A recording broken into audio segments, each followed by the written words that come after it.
الفاتحة. بسم الله الرحمن الرحيم. الحمد لله رب العالمين الرحمن الرحيم مالك يوم الدين. إياك نعبد وإياك نستعين اهدنا الصراط المستقيم صراط الذين أنعمت عليهم غير المغضوب عليهم ولا الضالين. صل على محمد وآل محمد. أعوذ بالله من الشيطان الرجيم. بسم الله الرحمن الرحيم. الحمد لله الذي لا يبلغ مدحته القائلون ولا يحصي نعماءه العادون ولا يعدي حقه المجتهدون، الذي ليس لصفته حد محدود ولا نعت موجود ولا وقت معدود ولا أجل ممدود، فطر الخلائق بقدرته ونشر الرياح برحمته.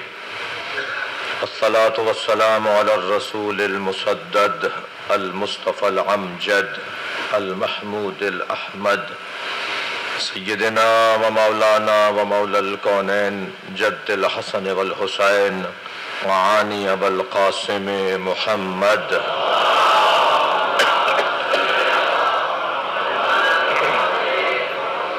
وآله الطيبين الطاهرين المعصومين الذين قال الله إنما يريد الله ليذهب عنكم الرجس أهل البيت ويطهركم تطهيرا.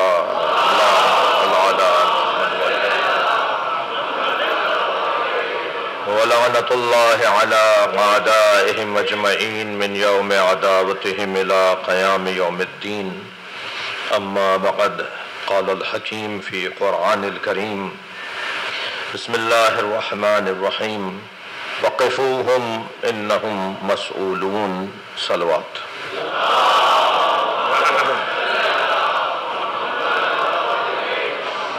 ایک اور بلند اور بہتر صلوات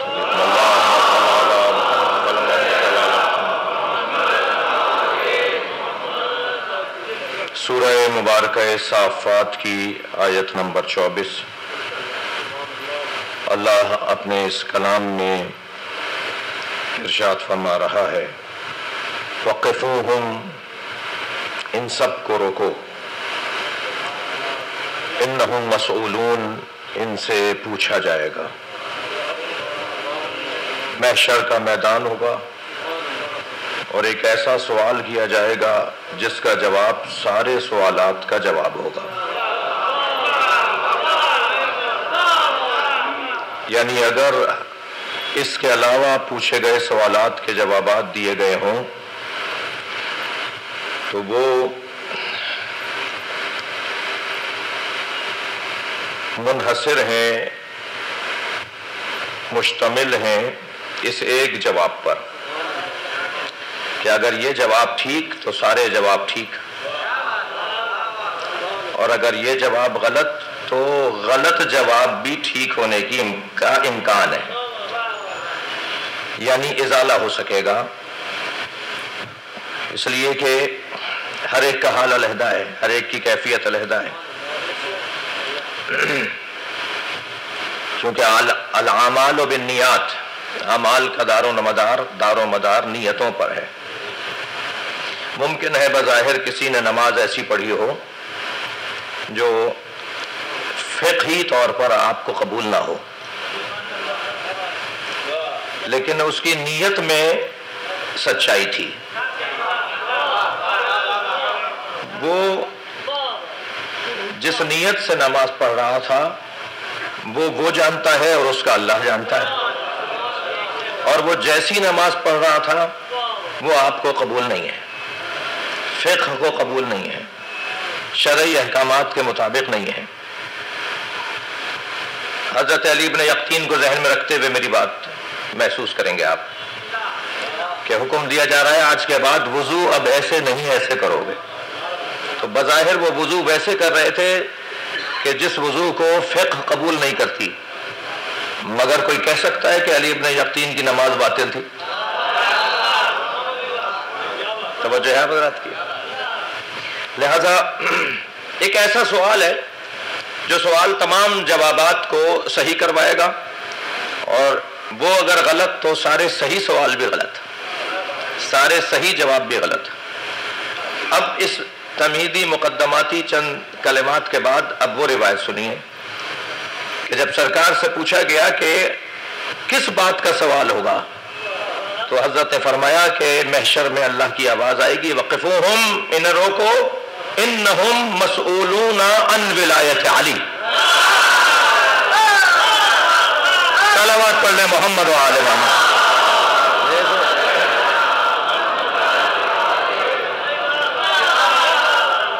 انہیں روکو، ان سے ولایت علی کے بارے میں سوال ہوگا۔ یہ آج کی گفتگو کا آغاز ہے اور آیت کا ترجمہ ہے۔ ایک صلوات اور ہدیہ کر دیں نبی کے ذات پہ۔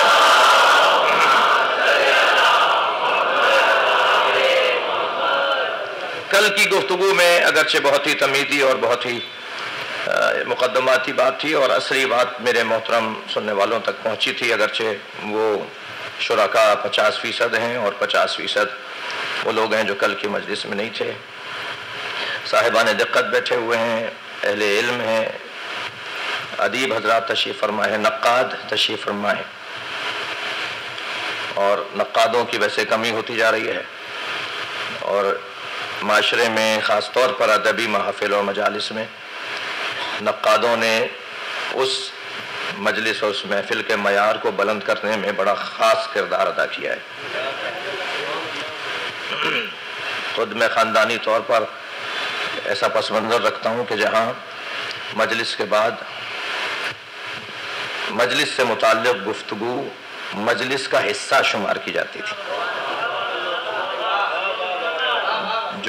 جو اب تقریباً مفقود ہے، ناپید ہے، اور اب ایسا نہیں ہوتا، یا معمولاً ایسا نہیں ہوتا۔ کچھ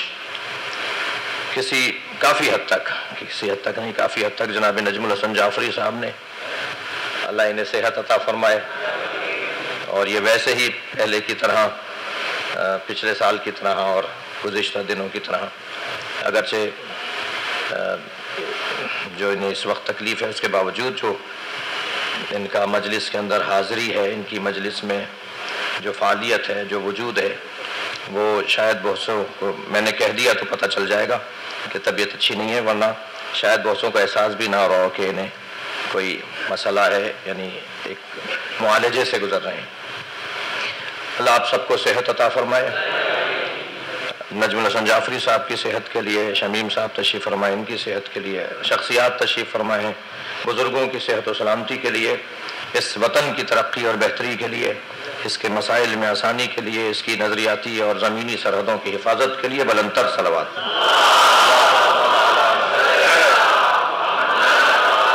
میں آج تھوڑا تاخیر سے بیٹھا ہوں، لیکن مجھے اجازت دیں کہ میں اس تاخیر کو اس کا خیال رکھوں کہ میں تھوڑی دیر تک آپ کے ساتھ رہوں۔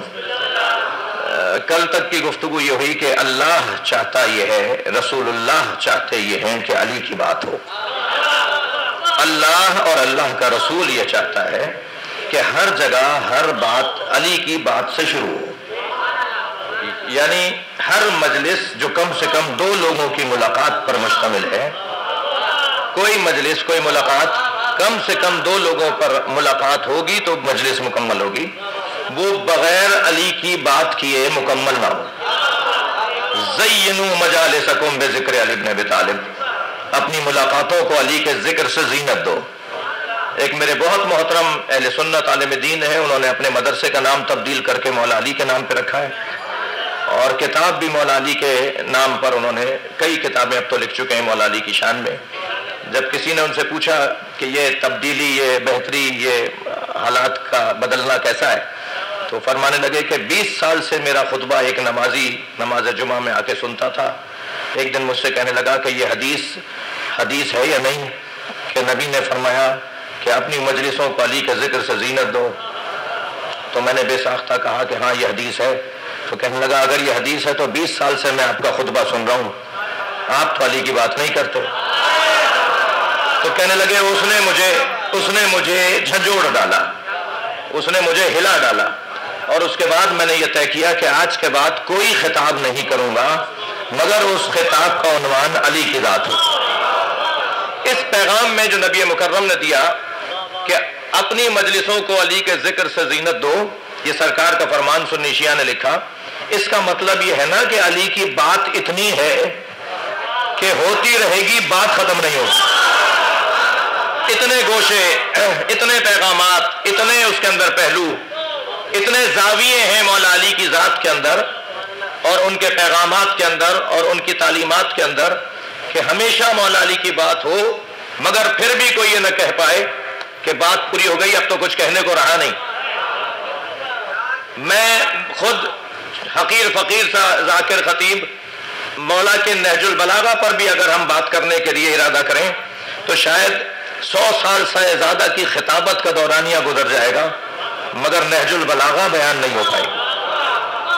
ابھی تو بات ہی نہیں ہوئی، ابھی تو کوئی کام ہی نہیں ہوا۔ تعجب کے ساتھ یہ بات کرنے کی ہے کہ بر صغیر میں مولا کے کلام نہج البلاغہ کی مفصل شرح جو 15 جلدوں میں، سب سے زیادہ بڑی تعداد میں 15 جلدوں میں شرح نہج البلاغہ پہلی مرتبہ آپ کے کراچی سے باب العلم سے چھپی ہے، ابھی گزشتہ 2 مہینے پہلے اس کی 15ویں جلد آئی ہے۔ اس سے بڑی اس سے طویل شرح ہی نہیں ہے اردو میں، یعنی 6 جلدوں سے زیادہ شرح نہیں تھی نہج البلاغہ کی اردو زبان میں۔ اب جا کے 15 جلدوں میں، ادھر اہل سنت میرے بھائیوں نے 30 جلدوں میں نہج البلاغہ کی شرح کی ہوئی ہے، ادھر ہمارے عراقی اور ایرانی بھائیوں نے 20 جلدوں میں نہج البلاغہ کی شرح کی ہوئی ہے۔ البتہ ممکن ہے کہ کوئی اس وقت میری یہ بات سن کے اپنے آپ سے کہہ رہا ہو کہ بھائی کس کی برائی کر رہے ہو، برائی تو تمہاری اپنی ہے، یہ کام تو علماء کے کرنے کا تھا۔ ایک صلوات پڑھ لے ذرا محمد۔ میں صرف اتنا عرض کر رہا تھا کہ ابھی تو کوئی کام نہیں ہوا، اور پھر بھی کبھی کبھی ہمارے کانوں میں یہ آواز آتی ہے کہ ہمیشہ علی کی بات کیوں، ہمیشہ علی مولا پر ہی گفتگو کیوں، کیا علی کے علاوہ کوئی اور موضوع نہیں رہا؟ میں کہتا ہوں کہ اگر مولا علی کی بات ہی ہوتی رہے تبھی تو امام مہدی تک بات ہوگی، یعنی اگر مولا علی پر بات مضبوط ہو جائے تو تمام ائمہ پر بات مضبوط ہو پائے گی۔ خبردار کسی غیر مذہب والے سے ہاتھ کھول کے اور ہاتھ باندھ کے نماز پڑھنے پر بحث مت کیجیے گا۔ خبردار کسی غیر مذہب والے سے 8 منٹ پہلے روزہ کھولنا اور 8 منٹ بعد روزہ کھولنے پہ بحث مت کیجیے گا، کوئی فائدہ نہیں ہے اس بحث کا۔ بحث کیجیے گا ولایت علی کی، اگر اس کے نزدیک مولا علی کی ولایت ثابت ہو جائے خود ہی ہاتھ کھل جائے گا، خود ہی روزے ٹھیک ہو جائیں گے۔ وہ ایک بنیادی عنوان ہے، میں کوئی جوش خطابت میں نہیں ہوں، کوئی میں لفاظی نہیں کر رہا، ایک کیفیت ہے جو میں آپ کے سامنے اس مجلس میں بیان کر رہا ہوں۔ وہ اصلی عنوان بیان ہو جائے، وہ اصلی موضوع روشن ہو جائے، خود بخود سارے موضوعات روشن ہوتے چلے جائیں جی۔ مثلا خلافت بلا فصل پر اگر کوئی قادیانی ہم سے بحث کرے، خلافت بلا فصل مولا کائنات پر کوئی عیسائی ہم سے بحث کرے تو ہم اسے کہیں گے بھائی تم تو توحید پر بات کرو، تمہارا تو یہ موضوع نہیں ہے۔ ایسے ہی ہمارے درمیان عزیزان گرامی اگر ائمہ اہل بیت کی امامت 12 حدیث کا عقیدہ کہ نبی نے فرمایا میرے بعد میرے 12 جانشین ہوں گے، سنی شیعہ نے لکھا ہے، سب نے 12 کو پورا کیا ہے، ہاں ہمارے بھائیوں نے بھی 12 کی گنتی پوری کی ہے کیونکہ نبی نے فرمایا میرے بعد 12 ہوں گے۔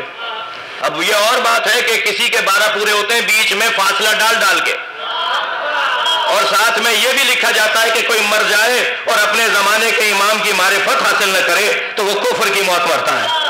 تو وہ جو درمیان میں فاصلہ آ رہا ہے کہ یہ راشدین نہیں تھے، ان ایام میں جو مر گیا ہو اسے کیا کہیں گے؟ لیکن واحد مکتب اہل بیت ہے جو بند گلی کا شکار نہیں ہے۔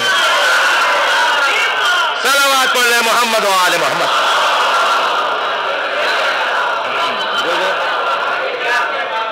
کہ نبی نے فرمایا میرے بعد میرے 12 جانشین ہوں گے، کلہم من قریش، سب کے سب قریش میں سے ہوں گے، اور پہلا علی ہوگا، دوسرا حسن، تیسرا حسین ہوگا۔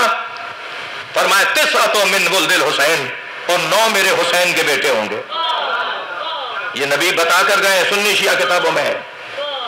میرے تو ایک جملے پر ایک پورا گاؤں علم لگانے پر تیار ہو گیا اور علی ولی اللہ تک کلمہ پڑھنا شروع کر دیا. اور وہ جملہ میرا یہ تھا کہ بھائی میرے بھائیوں کی کتابوں میں 12 خلیفاؤں میں چھٹا یزید ہے، حسین کا نام نہیں ہے. وہ میری اس بات کو لے گئے اپنے عالم کے پاس کہ یہ بولا گیا ہے. تو وہ کہنے لگے جی کوئی اور بات کریں گا؟ نہیں، اب کتاب میں دکھائیے کیا ایسا ہے. تو جب ماننا پڑا کہ ہاں چھٹا یزید تو ہے مگر ان 12 میں حسین نہیں ہے، تو کہا پھر ایسے دین پر سلام. تو یہ بات کون سی کرنی ہے، کیا کرنی ہے؟ ولایت علی کی، مولا علی کی بات کرنی ہے، عظمت علی کی بات کرنی ہے. اللہ چاہتا ہے، رسول اللہ یہی چاہتے ہیں. اللہ کرے میں آج اپنا جو سوچ کر آیا وہ مضمون بیان کر پاؤں. اب ان جوانوں اور بچوں کے لیے ایک سوال اٹھا رہا ہوں کہ کیوں اللہ رسول بھی اگر چاہتے ہیں کہ مولا علی کے فضائل بیان ہوں، مولا علی کے مناقب بیان ہوں، تو کیوں چاہتے ہیں؟ وہ یوں چاہتے ہیں کہ جتنے علی کے فضائل بیان ہوں گے اتنا علی کی معرفت بڑھے گی. معلومات کے بڑھنے کو ہی معرفت کا پانا اور حاصل کرنا کہا جاتا ہے نا. معرفت کا بڑا گہرا تعلق ہے علم کے ساتھ، یعنی علم پہلا مرحلہ ہے، اس کے بعد کا مرحلہ معرفت کا ہے. تو علم مجھے نہیں ہوگا، میرے اس بچے کو نہیں ہوگا، میرے اس زبان کو نہیں ہوگا کہ یہ فضیلت بھی ہے، یہ فضیلت بھی ہے، یہ فضائل بھی ہیں، یہ گوشہ بھی ہے، یہ معجزہ بھی ہے، یہ عظمت بھی ہے. تو علم کے بعد کا مرحلہ ہے معرفت کا. جتنا مولا کے بارے میں بات ہوگی اتنی معرفت بڑھے گی، اور جتنی معرفت بڑھے گی اتنی محبت بڑھے گی، اور جتنی محبت شدید ہوگا، جتنی محبت شدید ہوگی اتنا ہی ایک کیفیت ایجاد ہوگی جسے عشق کہا جاتا ہے. اور اگر علی مولا سے عشق ہو جائے تو عشق کی پہلی منزل کو اندھا اور بہرا ہونا کہا جاتا ہے. یوما و یوسم، عاشق اندھا اور بہرا ہوتا ہے. عاشق کو سوائے معشوق کے کوئی اور نظر نہیں آتا. جی آ گئی وہ بات جس پر میں اپنے محترم عزیزوں کو لانا چاہ رہا ہوں. عشق، یہ لفظ ممبر کا ہے بھائی. لفظ عشق ممبر کا لفظ ہے، اور ممبر بھی وہ جو کربلا سے منسوب ہے. یہ لفظ خبردار ایسا نہ سوچا جائے کہ یہ لفظ ممبر کا نہیں ہے اور یہ مجلس کا لفظ نہیں ہے. دو لفظوں کو تو ویسے ہی کچھ لوگوں نے بدنام کیا ہے. ایک نااہل سیاستدانوں نے لفظ سیاست کو بدنام کیا، اور ایک ناکام عاشقوں نے لفظ عشق بدنام کیا. ورنہ لفظ سیاست بھی ممبر کا لفظ ہے جی، اور لفظ عشق بھی ممبر کا لفظ ہے. جب ائمہ اہل بیت کو ائمہ نے سیاستدان کہا ہو، اچھا آپ زیادہ سمجھدار ہے کہ انہوں نے سیاست کا لفظ کیوں استعمال کیا؟ حکمت بولتے. ہمیں مشورہ دیا جاتا ہے کہ مولانا سیاست کا لفظ کیوں بولا آپ نے، آپ حکمت بولتے. تو ہم زیادہ سمجھدار ہیں معاذ اللہ ائمہ سے. امام علی نقی نے ائمہ اہل بیت کو سیاست العباد کہا ہے، اللہ کے بندوں میں سب سے بڑے سیاستدان. بھائی قرآن اور حدیث کی روشنی میں سیاست کی تعریف اگر ہو جائے تو پھر الجھن ہی دور ہو جائے گی. سیاست میرا موضوع نہیں تھا. سیاست امور مخلوق کی تدبیر کو کہا جاتا ہے. مخلوق الہیہ کے امور کی تدبیر السیاست، سیاست کہا جاتا ہے. موضوع سیاست نہیں ہے، موضوع کچھ دیر کے لیے عشق ہے. اسی طرح لفظ عشق، اب کہتے ہیں جی فلاں فلاں کا عاشق ہو گیا، اور ہم نے تو بڑے قصے بھی اپنے بچوں کو پڑھانا شروع کر دیے ہیں. میں وہ نام نہیں لیتا جو عاشقوں کے قصے ہمارے ہاں بیان کیے جاتے ہیں. 8-10 نام تو پاکستان میں ہی بہت مشہور ہیں، ان کے ناموں کی جگہیں بھی بنائی ہوئی ہیں. عشق عزیزان گرامی، پہلے تو ایک حدیث قدسی کا سہارا لوں گا. اللہ حدیث قدسی میں ارشاد فرماتا ہے، من طلبنی فقد وجدنی، جس نے مجھے چاہا اس نے مجھے پا لیا، وجدنی فقد عشقنی، اور جس نے مجھے پا لیا اس نے مجھ سے عشق کیا۔ من وجدنی، من طلبنی فقد وجدنی، من وجدنی فقد عشقنی، جس نے مجھے پا لیا اس نے مجھ سے عشق کیا۔ ومن عشقنی فانا قتلتہ، اور جس نے مجھ سے عشق کیا میں اسے قتل کر دیتا ہوں۔ ومن انا قتلتہ، اور جسے میں قتل کرتا ہوں فعلی دیتہ، تو اس کی دیت بھی مجھ پہ واجب ہے۔ قاتل ہوتا ہے نا دیت دینے والا، دیت کون دیتا ہے؟ قاتل دیتا ہے نا۔ میں جسے قتل کروں گا دیت بھی مجھ پہ واجب ہوگی۔ وَأَنَا دِيَتُهُ، اور میں خود دیت بن جاتا ہوں۔ پھر اس کا ہاتھ نہیں ہوتا، ید اللہ ہوتا ہے۔ پھر اس کی آنکھیں نہیں ہوتی، عین اللہ ہوتی ہیں۔ پھر اس کا چہرہ نہیں ہوتا، وجہ اللہ ہوتا ہے۔ پھر میں خود اس کا ہو جاتا ہوں۔ یہ وہ جو عشق کی وادی میں اس حدیث کے سہارے سے میں کچھ بات اور کرنا چاہوں گا۔ دیکھیے عشق کی دو قسمیں کی گئی ہیں، عشق مجازی، چاہ رہے ہیں آپ کی تھوڑی سی بات ہو، عشق مجازی اور عشق حقیقی۔ اچھا عشق مجازی کون سا ہے بھائی؟ تو ممکن ہے کوئی کہے کہ صاحب فلاں صاحب کا اپنی منقبہ سے جو تعلق ہے وہ عشق مجازی ہے۔ نہیں عزیزان گرامی، اور اللہ سے جو عشق ہے وہ عشق حقیقی ہے، یہ بات تو ٹھیک ہے، مگر پہلے والی بات عشق مجازی وہ نہیں ہے۔ انسان عاشق ہوتا ہے، پھر مجھے لگ رہا ہے کہ مجھے تھوڑا سا اور تسلی دے دے کے بات کرنی چاہیے۔ بے خطر کود پڑا آتش نمرود میں عشق، عقل لبی محو تماشائے لبے بام رہی۔ یہ آتش نمرود میں ابراہیم نہیں کودے تھے، عشق کودا تھا۔ ہاں عقل تو ابھی چھت پہ کھڑی دیکھتی رہ گئی۔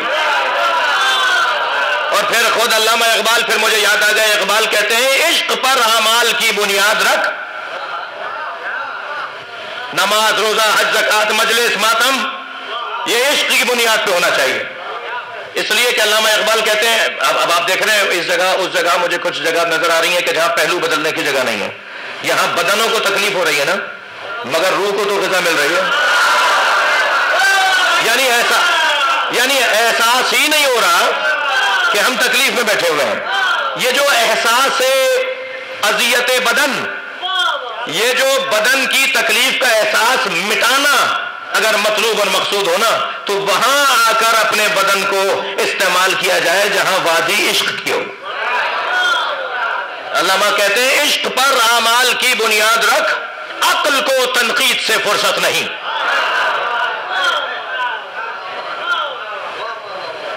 جی بات عشق کی ہو رہی ہے، بات جب عقل کی ہوگی تو پھر عقل پر بات ہوگی، اور یقیناً پوری ساری بات نہیں ہو سکتی ایک مجلس میں۔ تو عشق حقیقی اور عشق مجازی یہ نہیں ہے جو میں نے عرض کیا۔ عشق صورت اور عشق سیرت۔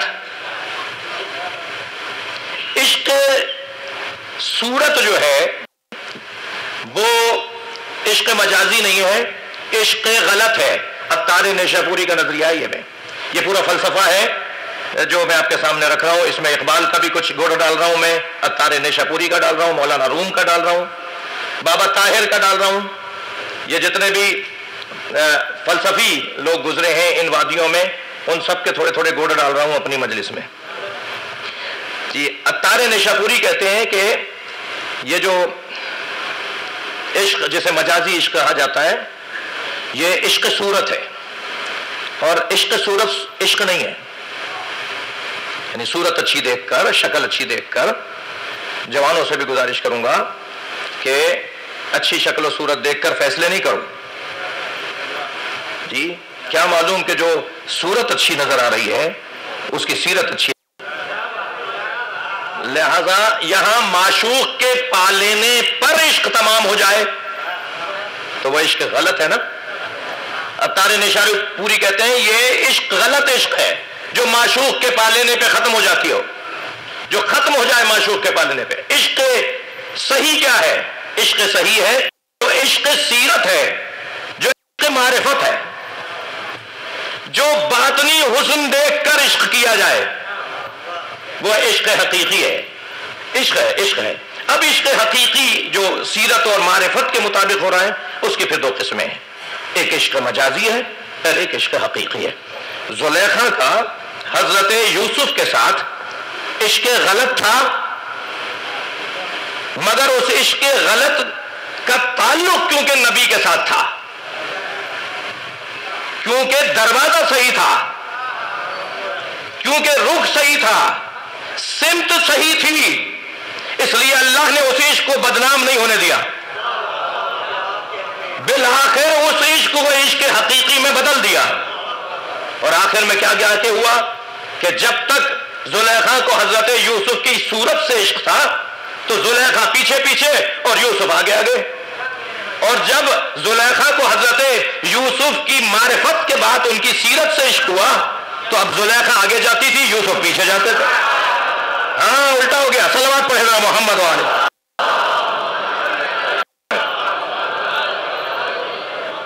برداشت فرمائیے کچھ دیر مجھے، میں ایک جب تک خود لطف نہیں لوں گا لطف منتقل نہیں ہوگا. تو عشق غلط ہے جو صورت کا عشق ہے، عشق صحیح ہے جو سیرت کا عشق ہے. اب صحیح عشق کی پھر دو قسمیں ہیں، عشق مجازی اور عشق حقیقی. عشق مجازی وہ عشق ہے جو عشق حقیقی کی سمت میں ہو. جی بہت دیر بھی نہ لگاؤں، نتیجہ کا ایک جملہ دے رہا ہوں. عشق حقیقی اللہ سے عشق ہے اور عشق مجازی علی سے عشق ہے. علی سے عشق کرو گے تو اس سمت پہ جاؤ گے جو عشق حقیقی تک لے جائے. صلوات پڑھے ذرا محمد و آل محمد.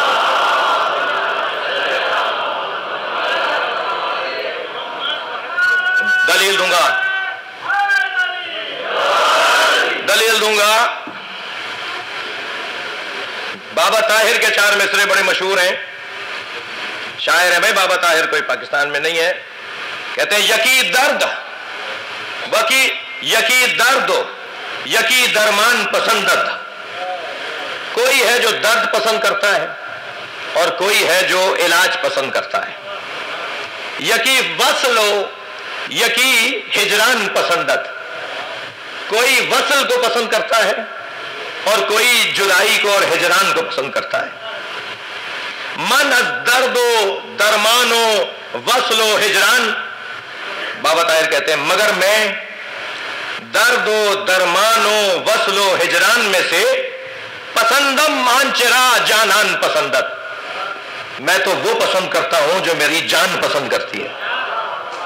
اب وہ جان کون ہے؟ کسے جان بنانا ہے؟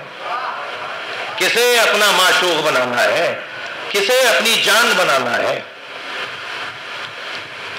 یہاں فریال خاکسار ایک شاعرہ ہے، ان کے 4 مصرے پھر میں عشق حقیقی کے اوپر آپ کو سنا دوں.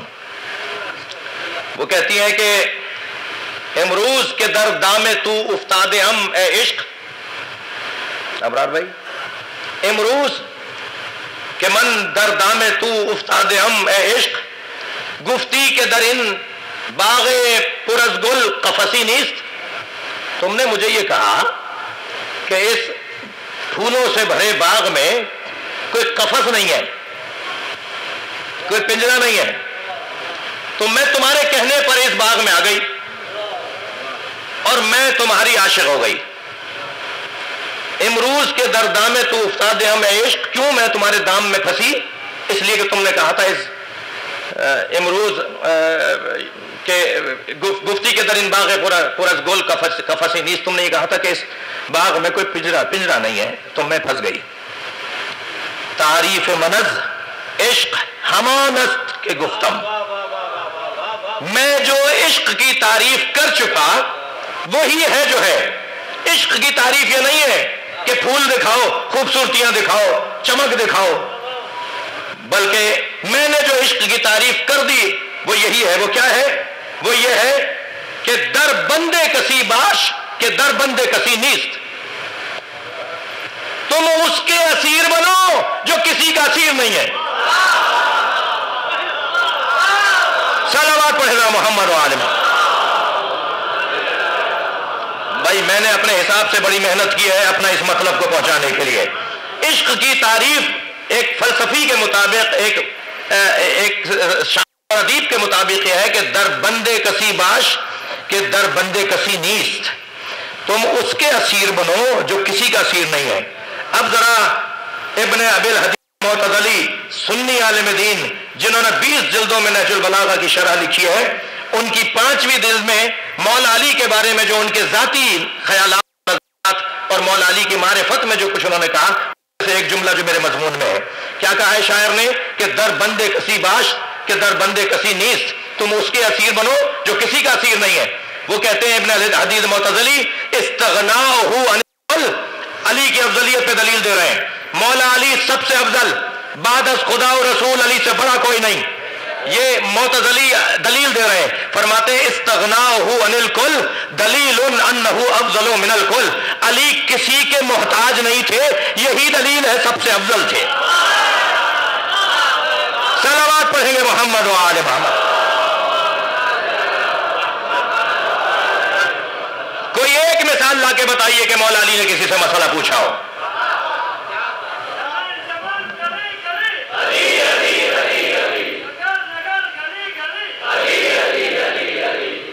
کوئی ایک مثال بتائی جائے کہ مولا علی نے کسی سے کوئی مسئلہ پوچھا ہو. اور مجلس متحمل نہیں ہے، ورنہ میں نام بتا دوں کہ کس کس نے کیا کیا پوچھا. کوئی دن نہیں گزرتا تھا علی کے بغیر امت کا. امت تو امت ہے، رضی اللہ تعالیٰ عنہ ہے. سرکار دو جہاں کی بات کیجئے، سرکار کوئی دن نہیں گزارتے تھے اپنا جب تک کہ علی کو نہ دیکھ لیں. اگر دن میں 6ٹی مرتبہ مل رہے ہوتے تھے نا تو 6ٹی دفعہ بھی ایسے ہی ملتے تھے جب مدتوں بعد ملے ہوں. جی یعنی فضائل مولا کائنات کا بیان اس لیے ضروری تاکہ علی کی معرفت بڑھے. معرفت بڑھے گی تو علی کا عشق بڑھے گا، اور علی کا عشق ہے جو عشق کی صحیح سمت ہے، صحیح رخ ہے. اللہ چاہتا ہے، رسول اللہ چاہتے ہیں کہ لوگ علی کے عاشق بنے. جس میں بھی نبی مکرم نے ذرہ برابر بھی علی کا عشق دیکھا، توجہ چاہوں گا اس جملے پر. سرکار دو جہاں نے جس صحابی میں، جس زوجہ رسول میں، جس خاتون میں، جس صحابیہ میں، رابیہ میں مولا علی کا عشق دیکھا، اس کی دیکھی نا تو نبی پھر اس چنگاری کو آتش عشق میں بدلنے کا کام کرتے تھے. اس ایک چنگاری کو آتش عشق میں بدلنے کا کام پھر نبی شروع کرتے تھے، اور حوصلہ دیتے تھے، اور پیار کرتے تھے، اور حوصلہ بڑھاتے تھے کہ تم میرے علی سے پیار کرتے ہو، تم مجھے اچھے لگتے ہو، تم میرے علی سے پیار کرتے ہو. تو عزیزو، وہ جو فضائل کا نتیجہ معرفت، اور معرفت کا نتیجہ عشق، اور عشق کا بھی ایک نتیجہ ہے. میں لفظ بدل کے کہہ رہا ہوں، آپ کو کہہ چکا. عشق کا نتیجہ دوئیت کا خاتمہ ہے. عشق کا نتیجہ دوئیت کا خاتمہ ہے. یعنی اگر علی سے عشق ہو جائے تو پھر گنتیاں ختم ہو جائیں گی، پھر بس اللہ ہے، رسول اللہ ہے اور علی ہے. پھر 10ویں اور پہلے اور بچے اور بڑے، یہ والی گفتگو ختم ہو جائے گی. علی کے علاوہ کوئی ہے؟ علی کے علاوہ وہ ہے. حضرت امام حنبل سے جب ان کے بیٹے نے پوچھا کہ آپ فرمائیں کہ صاحبان عظمت لوگ کون ہیں، تو صحابہ کرام میں صاحبان عظمت لوگ کون ہیں، تو انہوں نے چند معتبر بزرگ شخصیات کے نام لیے، مولا علی کا نام نہیں لیا. تو ان کے بیٹے نے کہا آپ نے علی کا نام نہیں لیا. تو انہوں نے کہا تم نے تو صحابیوں کی بات کی تھی.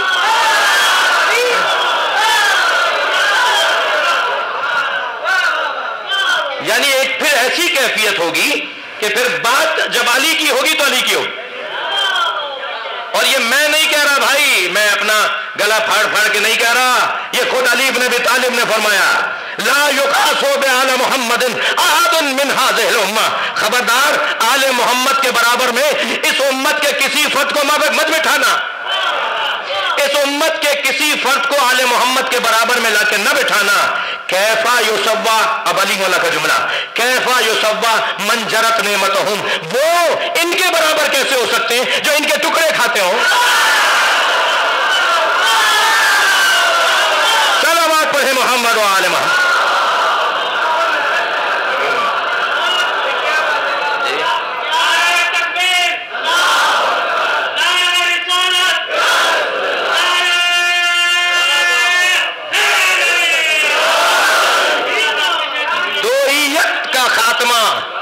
اللہم صلی علی محمد وعلی محمد. دوئیت کا خاتمہ ہوگا. پھر علی علی ہیں بھائی، کوئی اور بات کرو، مولا علی کے ساتھ بات نہیں کرو جی. کسی کی بے احترامی اور کسی کی بے توہین مطلوب نہیں ہے. میں ایک جگہ اترا، اسی لیے ہولیے میں تھا ایک انگریز ملک میں، کچھ انگریز گزرے، کہنے لگے کیا پہنا ہوا ہے آپ نے؟ میں نے کہا جی مسلم اسکالر اس طرح سے پہنتے ہیں.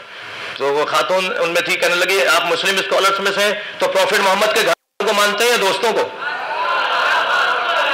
میں نے کہا نہیں، پروفٹ محمد کے دوستوں کا احترام کرتے ہیں، اطاعت گھر والوں کی کرتے ہیں. یہ ہے قاعدہ، یہ ہے قانون. کسی کی بے احترامی نہیں ہے، کسی کی بے احترامی مطلب نہیں ہے. ہاں اگر وہ تمام شخصیات اہل بیت سے سچے اور مخلص ہیں تو ہمارے سر کا تاج. جی وہ ہماری آنکھوں کا نور، وہ ہمارے دل کی ٹھنڈک. دوئیت کا خاتمہ ہوگا جب مولا علی سے عشق بڑھے گا. اب میں نے آپ سے اجازت لے لی تھی کہ تھوڑی تاخیر ہو جائے گی. میں نے ایک جملہ کہا کہ نبی مکرم علی کا عاشق جب دیکھتے تھے تو اس کے عشق کو اور بڑھاتے تھے اور حوصلہ دیتے تھے. علی مولا سے عشق عشق مجازی ہے، اور علی کے بھی علی سے جو عشق ہے وہ عشق حقیقی ہے. البتہ میں اپنے لیے بات کر رہا ہوں، آپ میں سے کسی کے لیے نہیں کہہ رہا. میں عشق علی کا متحمل ہو جاؤں، میں کیسے اپنے لیے کہوں؟ اس لیے کہ اگر میں یہ کہہ دوں کہ میں عشق علی کا متحمل ہوں تو پھر میں میثم کیوں نہیں ہوں؟ میں میثم تمار کیوں نہیں ہوں؟ میں ابو ذر غفاری کیوں نہیں ہوں؟ نہیں ہوں نا، نہیں ہے نا. تو پھر میں یہ دعویٰ ہی نہیں کر سکتا کہ میں مولا علی کے عشق کا گرفتار ہوں اور عاشق علی ہوں. یہ خود اتنا سنگین اور مشکل وادی ہے، مگر بھائی بڑا ہدف دیا جاتا ہے بڑے لوگوں کو. ہمیشہ کسی کو اگر بڑا بنانا ہے تو بڑا ہدف دو.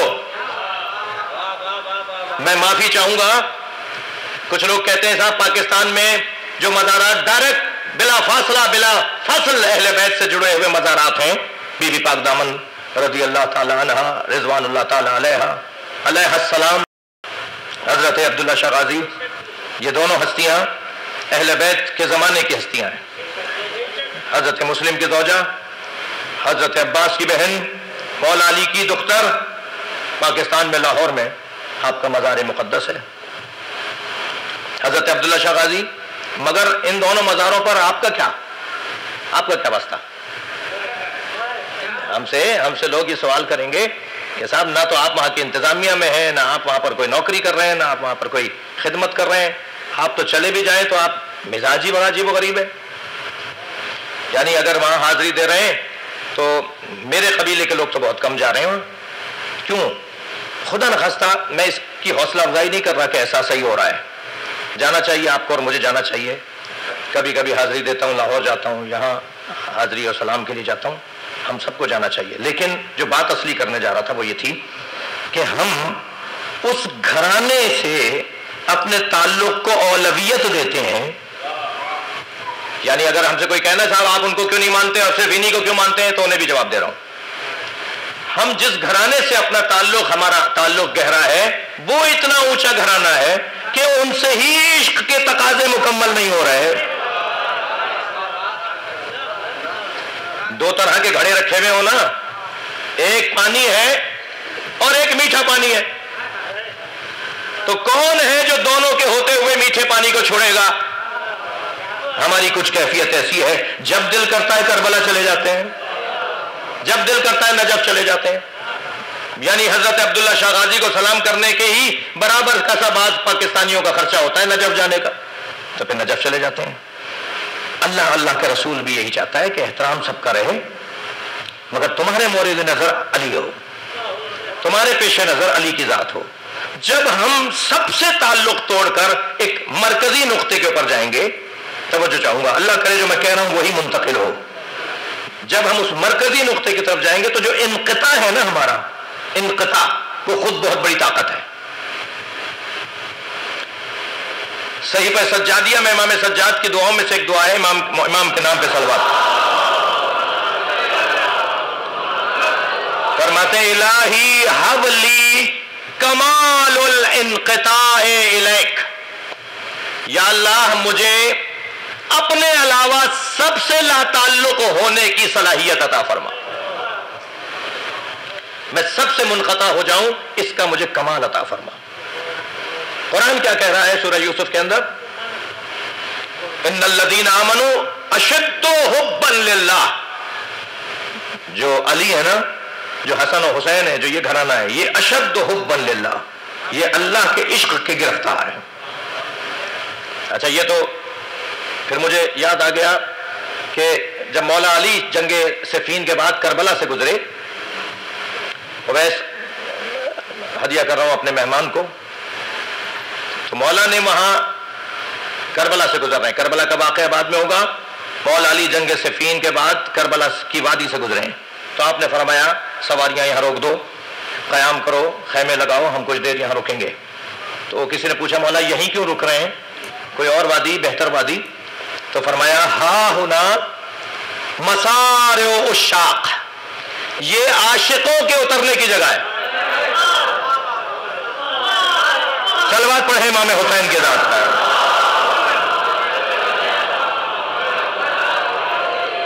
یہ زمین عاشقوں کے اترنے کی زمین ہے۔ وہ جنہوں نے مولا علی سے عشق کا اظہار کیا، اگر اجازت ہو تو میں ان میں سے کچھ کا تذکرہ کروں۔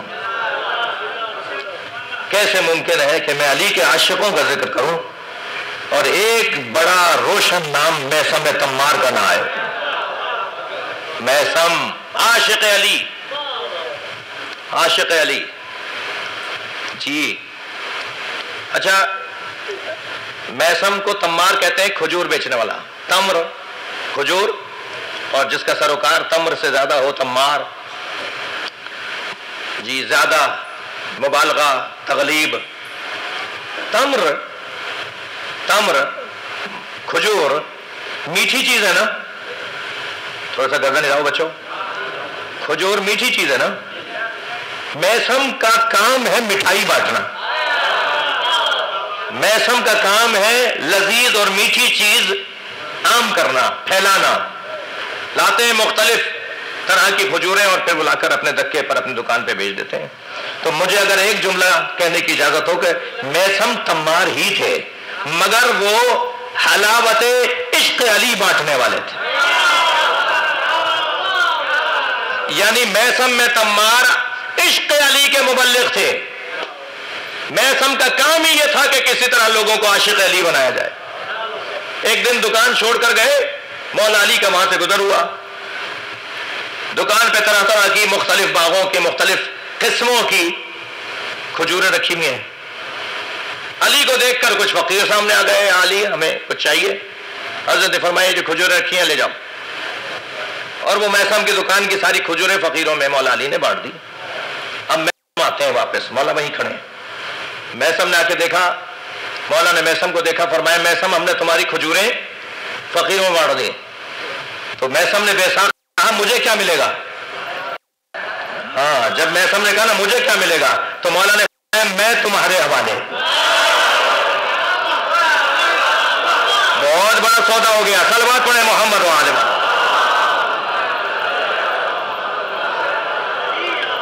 اب میں تمہارے حوالے جی۔ محشر میں آواز لگے گی اینا حواریو علی، علی کے عاشق کہاں ہیں؟ کہاں ہیں علی کے حواری؟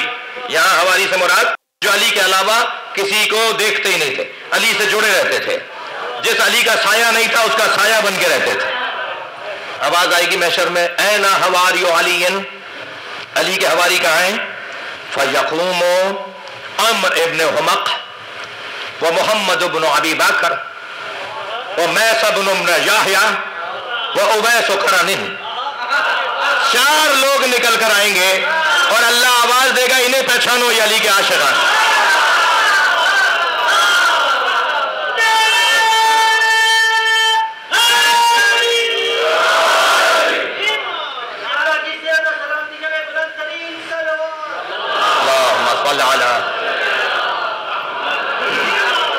بھائی میثم کی بات آئی ہے تو میرا دل کہہ رہا ہے تھوڑی دیر اور آپ کو اپنے ساتھ رکھو. جی میثم تمار.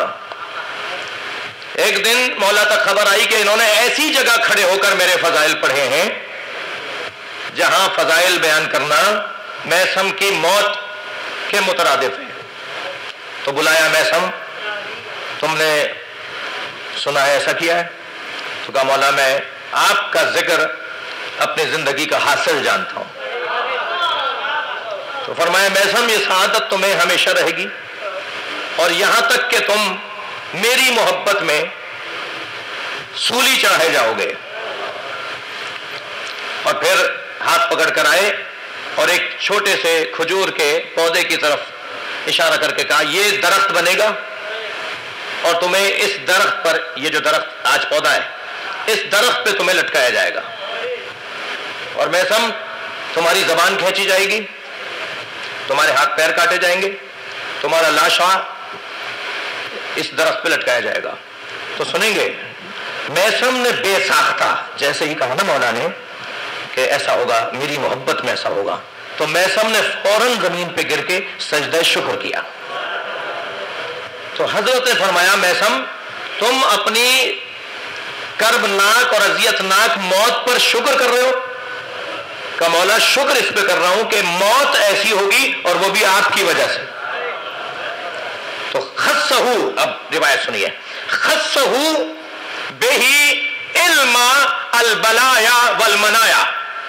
علی مولا دونوں ہاتھوں کو پکڑا، توجہ، میثم کے دونوں بازوؤں کو پکڑا اور اپنا سینہ ان کے سینے سے ملایا. اور جب علی کا سینہ میثم کے سینے سے ملا تو میثم تمار میں علم منایا اور علم بلایا منتقل ہوا. علم منایا یعنی موت کا علم، کون کب کہاں کیسے مرے گا. ممکن ہے کوئی ایسا میرا بھائی مجلس میں آیا ہوا ہو کہ یہ کیا بات کر دی انہوں نے. تو بھائی تمہارا قصور نہیں ہے میرے عزیزوں، بار بار آیا کرو. جنہوں نے کچی پکی نہیں پڑھی ہو انہیں میٹرک کی بات سمجھ میں نہیں آئے گی. مجلس میں بار بار آئے تاکہ اس کو سمجھانے کے لیے ہم پہلے باتیں کر چکے ہیں کہ اس گھرانے کے پاس علم کیسا علم تھا. تو میثم تمار کے سینے میں علم بلایا و علم منایا. منایا یعنی موت کا علم، کون کہاں کیسے کب مرے گا. حضرت مختار کو جب وہ پریشان ہو گئے تھے، یعنی سوچ رہے تھے کہ اب تو مجھے مار دیا جائے گا زندان کے اندر، وہ تیاری کر رہے تھے کہ کب مجھے مارا جائے گا. تو میثم کو کسی نے بتایا کہ مختار بھی زندان میں ہے، تو کہا مجھے لے چلو. تو ایک اور قیدی ان کو ہاتھ پکڑ کر لے گیا حضرت مختار کے پاس. تو انہوں نے کہا مختار مرحبا مرحبا، تم علی کی آرزو ہو. تو مختار نے کہا کیا مطلب؟ کہا تم باہر نکلو گے، شان سے تمہاری حکومت بنے گی اور پھر تم اہل بیت کے قاتلوں سے بدلہ لو گے. تو مختار کو ایک مرتبہ حوصلہ ملا اور اس کے بعد کئی مرتبہ مختار موت کے دہانے تک گئے، مگر یہ کہہ کے لوٹ آتے تھے کہ میرے لیے تو علی کی بشارت ہے. علم منایا موت کا علم، علم بلایا. پھر میثم تمار بتا دیتے تھے کہ تمہیں کیا کیا پریشانیاں آئیں گی، مصیبتیں کس کو کیا آئے گی، وہ بتا دیتے تھے حضرت میثم. علی بن ابی طالب نے اس سجدہ شکر پر جو انہوں نے اپنی موت پر ادا کیا، مولا نے انہیں یہ علم عطا کیا. جی یہ علم عطا کیا. حضرت حبیب ابن مظاہر جو کربلا میں شہید ہوئے، انہیں بھی حضرت میثم ایک جگہ ملے اور انہیں بتایا کہ آپ کا مقام کتنا بلند ہے اور آپ کو کس طرح سے مارا جائے گا اور آپ کے ساتھ کربلا میں کیا ہوگا. میثم اور میثم تمار کا کیا کہنا کہ جب انہیں مولا نے بتایا نا کہ اس پودے کو درخت تک یہ پودا جائے گا اور اس پودے کی اس درخت پر جو پودا درخت بنے گا اس پہ تمہیں لٹکایا جائے گا. تو میسم معلوم ہے جوانوں اس پودے کو پانی دیتے تھے. عشق علی میں سرشار ایک وجود. وقت تنگ ہو گیا, مجھے اجازت دیں کہ پھر کل اور آئندہ بات ہو, ورنہ مولا علی کے عاشقوں میں جہاں اصحاب تھے وہاں حضرت ام سلمہ رضی اللہ تعالی عنہ ام المومنین عاشق علی تھی. حضرت میمونہ رضی اللہ تعالی عنہ ام المومنین علی مولا سے شدت عشق رکھتی تھی. واقعات ہیں, احادیث ہیں, فقرات ہیں, اقدامات ہیں. ایک جملہ دل کر رہا ہے ہدیہ کر دوں. یہی میسم تمار نقاب لگا کر حضرت ام المومنین حضرت ام سلمہ کے گھر گئے اور دروازے پہ آنے والے سے کہا کہ بی بی کو کہو کہ مجھے بی بی سے بات کرنی ہے. بی بی پردے کے پیچھے آئیں دروازے کے. تو بی بی نے فرمایا کہ کون ہو؟ تو انہوں نے تو نقاب لگائی تھی, نام بھی نہیں بتا رہے ہو دوسروں کو, خود ام المومنین سے ہی تمہیں کچھ سوال کرنا ہے, کوئی مسئلہ پوچھنا تھا. تو بی بی نے دروازے پر آ کے کہا, فرمایا کون ہو؟ تو میسم نے فوراً فرمایا عبد اللہ علی, میں اللہ کے بندے علی کا بندہ ہوں.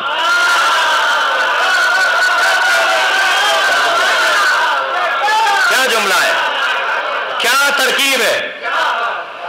حضرت میسم فرما رہے عبد اللہ علی, میں اللہ کے بندے علی کا بندہ ہوں.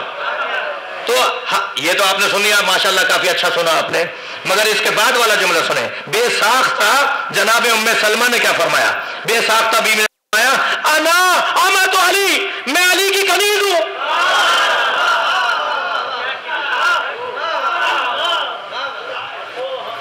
سنگین ہو گیا نا, تھوڑا سا بھاری ہو گئی نا بات جی. اب ٹی وی ہوسٹ بھی تشریف فرمائے ہیں جی, کلپ نہیں بن جائے کہ مولانا نے کیا بول دیا. یہاں اما سے مراد اور عبد سے مراد عبد ولایت ہے, عبد اطاعت ہے. عبد اطاعت یعنی کنیز یعنی اطاعت میں کنیزی, غلام یعنی اطاعت میں غلام. میرے جو اہل سنت بھائی مجلس سن رہے ہیں, عبداللہ لفظ بھی ٹھیک ہے نام, اور عبد الحسین نام بھی ٹھیک ہے. عبداللہ نام بھی ٹھیک ہے اور عبد العلی نام بھی ٹھیک ہے. کیسے ٹھیک ہے بھائی دونوں؟ آپ شرک کروا رہے ہیں کیا؟ نہیں.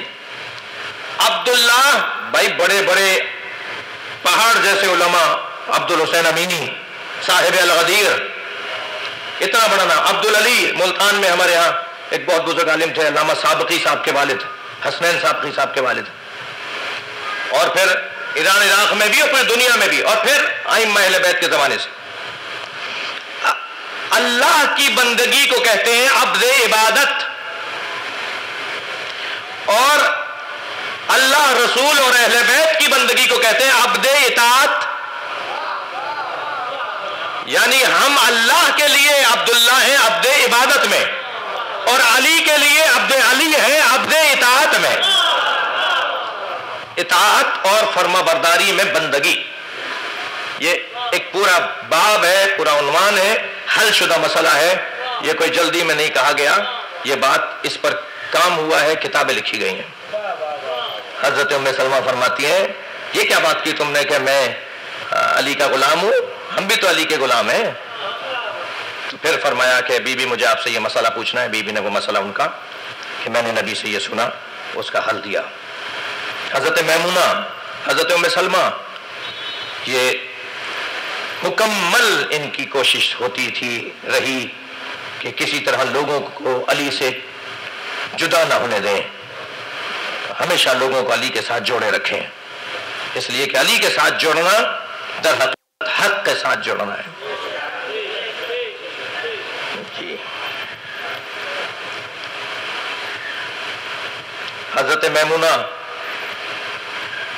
حضرت میمونہ جنگ جمل میں ایک صحابی نے آ کر کہا کہ بی بی سعد ابن ابی وقاص جیسے بڑے لوگ بھی بے طرف ہو گئے ہیں، لا تعلق ہو گئے ہیں. کہہ رہے ہیں ادھر بھی بڑے لوگ ہیں، ادھر بھی بڑے لوگ ہیں، ادھر بھی محترم لوگ ہیں، ادھر بھی محترم لوگ ہیں، لہذا میں تو کس کا ساتھ دوں، ہم کا ساتھ نہ دیں، کیا کریں؟ تو حضرت سعد ابن ابی وقاص جیسے لوگ بھی علیحدہ ہو گئے. بی بی آپ مجھے فرمائیں کہ میں کیا کروں، میں جاؤں؟ تو حضرت میمونہ زوجہ رسول ام المومنین انہوں نے فوراً بے ساختہ فرمایا ہل بایعت علیہ، بیعت کر لی تھی علی کی؟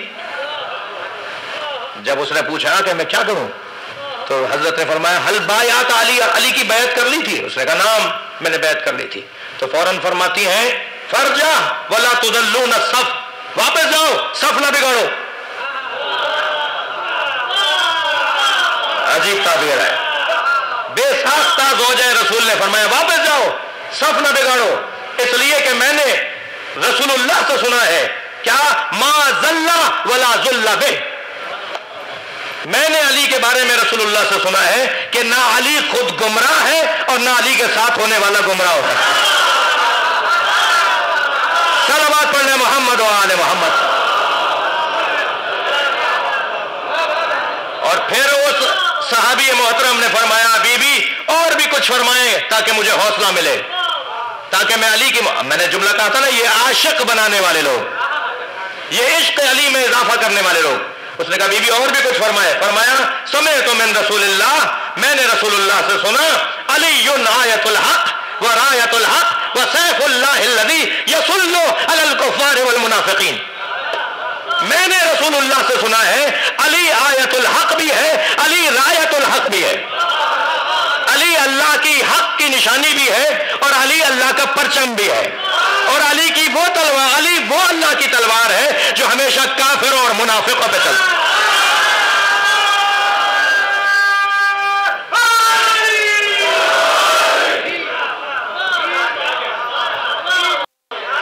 سیف اللہ الذی یصل علی الکافرین والمنافقین. میں نے رسول اللہ سے سنا کہ علی اللہ کی وہ تلوار ہے جو ہمیشہ کافر اور منافقوں پہ چلتی ہے. سمعت من رسول اللہ الحق مع علی وعلی مع الحق. میں نے خود رسول اللہ سے سنا کہ حق علی کے ساتھ ہے اور علی حق کے ساتھ ہے. اللہم ادر الحق حیث ما دار علی. اور یا اللہ، نبی نے دعا کی، یا اللہ حق کو وہاں موڑ، یا اللہ حق کو وہاں موڑ جہاں علی جا رہا ہو. یہ نہیں ہے کہ علی وہاں جائے جہاں حق جا رہا ہو، علی کو وہاں موڑ جہاں حق جا رہا ہو، نہیں، حق کو وہاں موڑ جہاں علی جا رہا ہو. حق وہاں جائے گا جہاں علی جا رہا ہے. بہت آپ نے سن لیا، ایک جملہ اور سن لیجئے. حق کا عدد اور فاطمہ کا عدد ایک ہے. حق کا عدد اور فاطمہ کا عدد ایک ہے، 9 عدد بی بی فاطمہ کے اور 9 ہی عدد حق کے. ارے حق کو وہاں موڑ جہاں علی جا رہا ہو. فاطمہ وہی جاتی ہے جہاں علی جاتا ہے. لہذا کبھی گھروں پر جائیں گی علی کی ولایت کا پیغام لے کر، انصار اور مہاجرین کے دروازوں پر جا رہی ہیں، علی جا رہی ہیں جناب زہرا. مولا علی کی خاطر دروازے بجائے ہیں بی بی نے جا کے. میں اور آپ تو مجلس سن لیں تو سمجھتے ہیں کہ ہم نے کارنامہ کیا. اس ولایت علی کی خاطر سیدہ گھر سے نکلی ہیں مگر تبلیغ ولایت علی کے لیے. 5 خطبے ہیں جناب زہرا کے، 2 عورتوں سے 3 مردوں سے. عجیب بات ہے، 3 خطاب جناب زہرا کے مردوں سے خطاب ہے. پردہ لگا ہوا ہے، پوری مسجد بھری ہوئی ہے، سیدہ خطبہ دے رہی ہیں. اور وہ خطبہ جو خطبہ فدکیہ کہلاتا ہے، جو مسئلہ فدق کے لیے بی بی نے جا کر خطبہ ارشاد فرمایا اس کا کچھ اور ہے. تو بیویوں کے حلقے میں تھی. وہ بیویاں کہتی ہیں کہ اس دن چال سیدہ کی نبی کی چال تھی. جیسے نبی چلتے تھے نا، جیسے نبی قدم اٹھاتے تھے، ایسے جناب زہرا قدم اٹھا رہی تھیں. آپ کا انداز چلنے کا نبی جیسا تھا. اور پھر جب خطبہ بھی دیا ہے تو بابا کے لہجے میں خطبہ دیا ہے. جی اس ولایت علی، اس محبت علی کی خاطر لوگ حلقوم گلے، ہنجرے گلے کاٹے گئے ہیں. لوگوں نے قربانیاں دی ہیں، جانیں دی ہیں. کسی طرح لوگ، کسی طرح معاشرہ، کسی طرح سماج اس ذات سے جڑا رہے. آج 19واں روزہ گزر گیا. آپ نے افطار کر لیا. شاید افطار کرتے وقت آپ کو یاد آیا ہو کہ آج افطار کرنے کے لیے دسترخوان پہ علی نہیں ہے. اجرکم اللہ، اجرکم اللہ. اللہ آپ کو کسی غم میں نہ رلائے سوائے غم اہل بیت میں، نہ رونے رلانے والوں میں قرار دے. 18 روزے علی نے افطار کیے کسی نہ کسی اپنے رحم کے گھر، رشتہ داروں کے گھر.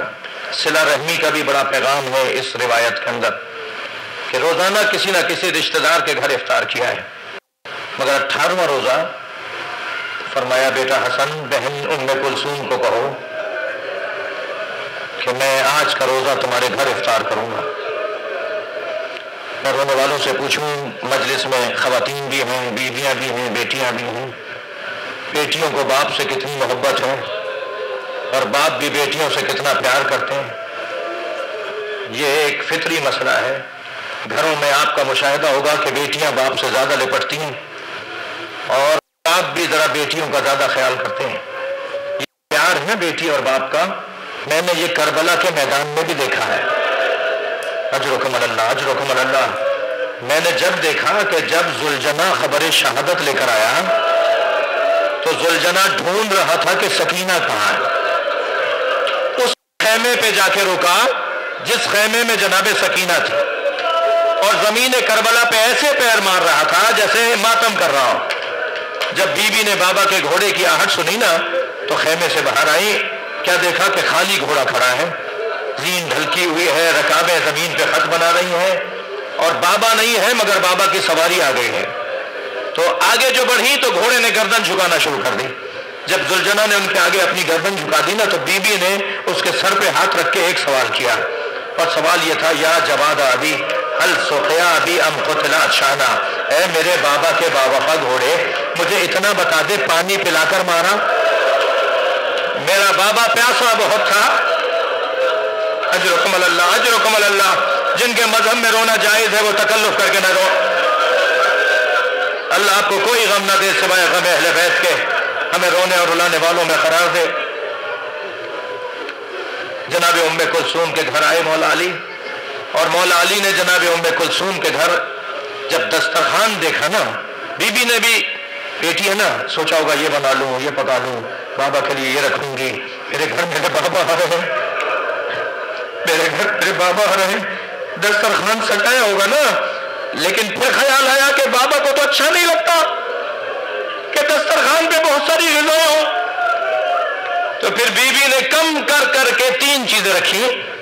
ایک کاسے میں دودھ، ایک ظرف میں نمک اور بابا کی پسندیدہ روٹی، جو کی روٹی. یہ 3 چیزیں رکھ دی. جب میرے مولا دسترخوان پہ آ کے بیٹھے تو پہلے دسترخوان دیکھا، پھر کھڑی ہوئی بیٹی کو دیکھا اور چہرے کو دیکھ کے فرمایا، بیٹا کبھی تمہارے بابا کے دسترخوان پر اتنی چیزیں ہوئی؟ تم نے اتنی چیزیں رکھ دی؟ بابا کیا رکھا ہے؟ نہیں کم کرو. تو جناب ام کلثوم آگے بڑھی کہ نمک اٹھا لیں تاکہ بابا روٹی سے اور دودھ سے افطار کر لیں. تو ہاتھ روکتے ہوئے فرمایا، دودھ اٹھا لو. کوفے میں بہت یتیم بچے ہیں جنہیں پینے کو دودھ نہیں ہے. اجرکم اللہ، اجرکم اللہ. اللہ آپ کو اجر عطا فرمائے۔ میرے مولا حضرت ام کلثوم کے گھر سے افطار کر کے اپنے گھر نہیں گئے، بلکہ فرمایا ام کلثوم آج رات تمہارے گھر میں گزاروں گا۔ ساری رات حسب دستور حسب عادت علی ابن ابی طالب نے مصلی عبادت پر گزاری۔ مسلسل نمازیں تکبیروں کی آوازیں آ رہی ہیں، کبھی قرآن کھولتے ہیں قرآن پڑھتے ہیں، کبھی علی ابن ابی طالب کے تسبیح کی آوازیں آتی ہیں۔ اسنا میں بی بی کہتی ہے میں ساری رات بابا کے ساتھ جاگتی رہی اور دیکھتی رہی کہ میرے بابا ہمیشہ کی طرح عبادت میں ہیں کہ اچانک میں نے دیکھا کہ مصلی سے اٹھے اور اس عجلت سے اٹھے جیسے کسی چیز کی خبر ملی ہو، اور اٹھ کر صحن میں آئے اور آسمان پر کسی چیز کو ڈھونڈنے لگے، مگر پھر واپس گئے تو جو جانے کا انداز تھا وہ واپس جانے کا نہیں تھا، جیسے آئے تھے ایسے گئے نہیں، بہت آرام آرام سے چل کے مصلی پہ چلے گئے۔ پھر کچھ دیر کے بعد ایسے ہی چونک کر اٹھے اور پھر صحن میں آ کر آسمان پر کچھ ڈھونڈنے لگے، تو اچانک کچھ نظر آیا تو فرمایا ہذہ لیلۃ التی قد وعدت، یہ وہی رات ہے جس کا مجھ سے وعدہ کیا گیا۔ بی بی سے نہیں رہا گیا، بی بی نے فرمایا بابا یہ آپ کیسا جملہ کہہ رہے ہیں، کون سی رات ہے یہ؟ فرمایا ام کلثوم میری زندگی کی آخری رات، یہ رات تمام ہوگی تو میرے سر پہ ضربت لگے گی، تمہارے نانا نے مجھ سے وعدہ کیا تھا کہ تمہاری داڑھی تمہاری ریش تمہارے اپنے سر کے خون سے رنگین ہوگی، یہ وہی رات ہے۔ اور پھر انا للہ و انا الیہ راجعون پڑھتے ہوئے، اس کلمے کو پڑھتے ہوئے، اس جملے کو، اس آیت کو پڑھتے ہوئے علی نے سر پہ امامہ رکھا، کمر میں پٹکا باندھا، نالینیں پہنی، ابا دوش میں ڈالی اور بی بی کو رخصت کر کے روانہ ہوئے۔ صحن سے گزر رہے تھے کہ ایک مرتبہ میرے مولا نے دیواروں کو دیکھنا شروع کیا، تو جناب ام کلثوم نے فرمایا بابا کسی چیز کی حاجت کچھ چاہتے ہیں؟ فرمایا ام کلثوم تمہاری دیواریں میرا نوحہ پڑھ رہی ہیں، تمہارے گھر کی دیواریں میرا نوحہ پڑھ رہی ہے۔ اور پھر کچھ آگے بڑھے تو بطخوں نے مولا کی ابا کو اپنی چونچ میں پکڑ لیا۔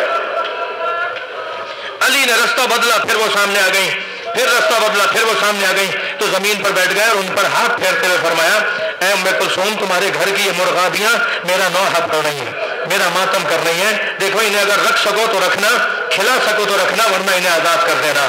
یہ کہہ کے آگے بڑھے تو دروازے کی جو زنجیر تھی وہ میرے مولا کے کمر کے پٹکے میں جا کے الجھی لگی، اور وہ جب کمر میں لگی تو مولا کا پٹکا کھلا، پٹکا جو کھلا تو علی نے اسے باندھتے ہوئے دوبارہ ایک شعر پڑھا جس کا ایک شعر پڑھا، مفہوم یہ ہے کہ یا علی تم اب اپنی کمر موت کے لیے کسو، اے علی اب اپنی کمر کسو موت کے لیے۔ اور پھر یہ کہہ کر مڑے جناب ام کلثوم کو دیکھا اور فرمایا الوداع الوداع۔ کہا بابا بھائی حسن کو بھیج دیجئے نماز پڑھانے کے لیے۔ فرمایا جس کا میں نے مدتوں سے انتظار کیا، جس لمحے کا میں نے مدتوں سے انتظار کیا تم مجھے اس لمحے سے دور کر رہی ہو۔ اور پھر بیٹی کو رخصت کر کے مسجد میں آئے، عبد الرحمن ابن ملجم میں مرادی لائن وہاں اوندھا لیٹا ہوا تھا، حضرت نے اسے آواز دے کر کہا اٹھ نماز کا وقت قریب ہے۔ یہ انداز لیٹنے کا شیطانی انداز ہے، اور پھر مصلی عبادت پہ چلے گئے۔ علی مصلی پر نماز شب پڑھتے رہے، اذان کا وقت ہوا۔ یہ جو اذان اب کوفے میں گونجی ہے نا، یہ آخری اذان ہے جو علی بن ابی طالب کی امامت میں نماز پڑھوائے گی۔ لیکن جب سارے صحابہ جمع ہو گئے، سارے کوفے والے مسجد میں آ گئے اور نماز جماعت کھڑی ہوئی، پہلی رکعت کا پہلا سجدہ، ہاں عزیزانو پہلا سجدہ ہے جس سجدے میں علی کے سر پہ ضربت لگی ہے، وہ سجدہ جو کوفے میں ناتمام رہا تھا نا، یہ وہی سجدہ ہے جو کربلا میں حسین نے تمام کیا ہے۔ میرے مولا سجدے کی حالت میں ہے کہ صفوں کے درمیان سے عبد الرحمن ابن ملجم نکلا جس کے ہاتھ میں تلوار ہے جسے اس نے زہر میں بجھایا ہے۔ ایک مرتبہ فضا میں تلوار بلند ہوئی اور علی بن ابی طالب کے فرق اقدس میں آ کے لگی، یہاں تلوار کا لگنا تھا جو آدھے سر میں اتر آئی، تلوار کا لگنا تھا وہاں بے ساختہ علی کی آواز آئی فزتو ورب الکعبہ، مجھے رب کعبہ کی قسم آج علی کامیاب ہو گیا۔ عزادارو گریہ ہو گیا، مجلس ہو گئی۔ میرے مولا کو جب ضربت لگی نا، میرے مولا کو جب تلوار لگی تو علی کا رخسار زمین پہ جا کے لگا، میں اتفاق سے کل ہی مقتل کی روایت پڑھ رہا تھا، جب مولا کے سر پہ ضربت لگی تو مولا کا رخسار زمین پہ جا کے لگا۔ میں مولا سے ہاتھ جوڑ کے کہوں گا مولا یہ صرف آپ کا چہرہ زمین پر نہیں لگا، کربلا میں آپ کا حسین گرے گا، کوفہ و شام کے بازاروں میں آپ کی زینب گرے گی، کہیں آپ کی پوتی سکینہ گرے گی۔ اے مولا ایک ایک ایک ایک منزل ایسی ہے جہاں علی بن ابی طالب کے گرنے کو یاد کیا جائے گا۔ اجرکم اللہ۔ آگے بڑھے امام حسن مجتبیٰ، بابا کو آغوش میں لیا۔ میرے مولا علی نے فرمایا بیٹا حسن مجھے بتاؤ میری داڑھی رنگین ہو گئی؟ کیا اطمینان ہے، کیا اطمینان ہے۔ امام حسن سر پہ پٹی باندھ رہے ہیں، سر کھل چکا ہے، علی کے سر سے خون بہ رہا ہے۔ امام حسن سے فرما رہے ہیں بیٹا حسن مجھے اتنا بتاؤ میرے چہرے کی داڑھی، میری داڑھی، میرا چہرہ میرے خون سے رنگین ہو گیا؟ فرمایا ہاں بابا رنگین ہو گیا۔ تو پھر آسمان کی طرف دیکھ کے فرمایا الحمدللہ، یا اللہ تیرا شکر ہے اے حسن تمہارے نانا نے مجھے جو بتایا تھا وہ پورا ہو گیا ہے، وہ پورا ہو گیا ہے۔ بیٹا نماز مکمل کرواؤ۔ امام حسن نے نماز جماعت مکمل کروائی۔ مولا علی کو محراب کی دیوار سے تکیہ ٹیک دے کر سہارا دے کر بٹھا دیا گیا۔ نماز مکمل ہوئی۔ عزادارو اب نماز کے بعد لے کے چلے ہیں علی کو، سنیں گے وہ علی بن ابی طالب جو 2 انگلیوں سے باب خیبر اٹھائے، اس علی سے اب چلا نہیں جا رہا، اس لیے کہ اب علی خود جانا چاہتے ہیں۔ 2 قدم چل کے فرمایا بیٹا میرے پیروں میں دم نہیں ہے، بیٹا حسن میرے پیروں میں دم نہیں ہے۔ ایک قالین بچھایا گیا، بس آخری جملے، ایک قالین بچھایا گیا اور قالین پر مولا علی کو لٹھایا گیا، چاروں طرف سے چاہنے والے۔ اور اسی اسنا میں کیا دیکھا کہ امام حسن کے آنکھ کا آنسو مولا علی کے چہرے پہ آ کے گرا۔ آنکھیں کھول کے دیکھا تو حسن رو رہا ہے۔ فرمایا بیٹا حسن خبردار جو حق کی خاطر جیتا ہے اسے یہ دن دیکھنا پڑتا ہے۔ اے میرے لال آنکھوں میں آنسو نہ آنے پائے۔ اچانک کیا دیکھا؟ عباس علمدار رو رہے ہیں۔ عباس خبردار رونا نہیں ہے۔ اچانک مڑ کے دیکھا تو حسین کی آنکھوں میں آنسو۔ فرمایا بیٹا حسین تمہارا رونا تو تمہاری ماں کو بھی گوارا نہیں تھا، تمہارے نانا کو بھی گوارا نہیں تھا۔ خبردار حسین گریہ نہ کرو۔ کبھی کہا حسن گریہ نہ کرو، کبھی کہا عباس گریہ نہ کرو، محمد حنفیہ گریہ نہ کرو۔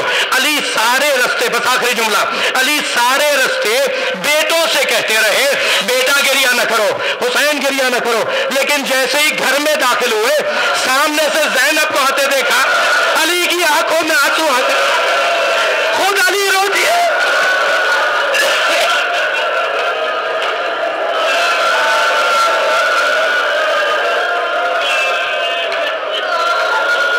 لعنت اللہ علی القوم الظالمین وسیعلم الذین ظلموا ایام انقلابین۔ یا اللہ ان آوازوں پر رحمت مانگے۔ حاضرین سامعین سنی شیعہ سارے بھائیوں کی توفیقات میں اضافہ فرما، ہماری عاقبت بخیر فرما، ہمیں مولا کے چاہنے والوں میں مولا کی محبت میں اضافہ فرما، امام زمان کے ظہور میں تعجیل فرما، دعاؤں کی قبولیت کے لیے، حاجات کی برابری کے لیے صلوات ہدیہ۔ اللہم صلی اللہ علیہ وسلم محمد